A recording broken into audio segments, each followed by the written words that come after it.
স্বামীর এই অবস্থা দেখে, স্বামীর এই অ্যাক্সিডেন্ট দেখে স্ত্রী এবার স্বামীরে জড়াইয়া ধরে, স্বামীরে বুকে জড়াইয়া নেয়, স্বামীর কপাল দিয়ে রক্ত বের হয়। ওই সাহাবিয়া নিচের আঁচলটা টান দিয়ে ছিঁড়ে ফেলে, টান দিয়ে ছিঁড়ে স্বামীর কপালে ওই কাটা জায়গায় নিজের আঁচলটা বেঁধে দেয়। দিয়ে এবার স্ত্রী বলে, বিবি বলে, ও স্বামী রে, চলেন চলেন, আমার আর তালাক দরকার নাই, নবীর দরবারে আর যাব না, চলেন আমরা বাড়ি ফিরে যাই। স্বামী ডাক দিয়ে বলে, ও বিবি জান, কেন আমারে এমন করে কাঁদাইলা? কেন আমারে আল্লাহর নবীর দরবার পর্যন্ত নিয়ে যাইতেছিলে, আবার বলতেছো যাবা না, ফিরে চলে যাইতে চাও, তালাক তুমি চাও না, তাহলে এই নাটকটা করার কি দরকার ছিল? বিবি ডাক দিয়ে বলো, স্বামী বাড়ি চলেন, বাড়ি যে সব কিছু আপনারে খুলে বলবো। দুজন বাড়ি চলে গেছে। এবার স্বামী ডাক দিয়ে বলে, বিবি এবার সব কিছু খুলে বলো। এবার বিবি ডাক দিয়ে বলে, ও স্বামী,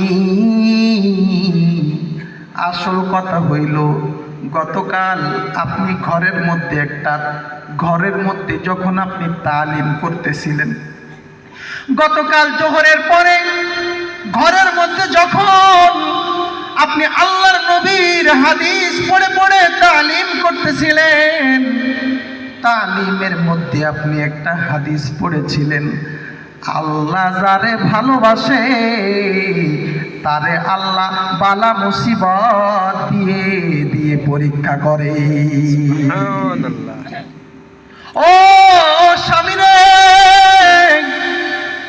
আল্লাহর নবীর এই হাদিসটা যখন আমি শুনলাম, তখন থেকে আমার মনে হইতেছিল আল্লাহ আপনারে ভালোবাসে না, কারণ আপনার বাড়িতে আসার পর কষ্ট কি জিনিস, বালা মুসিবত কি জিনিস, দুঃখ বেদনা কি জিনিস, আপনার বাড়িতে আসার পরে তা আমি কোনোদিন দেখি নাই।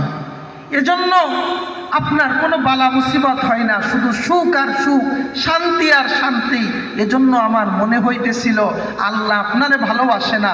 এজন্য আল্লাহ যে স্বামীরে ভালোবাসে না, ওই স্বামীর কাছে আমিও থাকতে চাই না, যদিও আমার মন টানে, আমার দিল টানে, আমার অন্তর টানে, কিন্তু আল্লাহ না ভালোবাসলে ওই স্বামীর কাছে আমি থাকতে চাই না। এজন্য আমি তালাক চেয়েছি।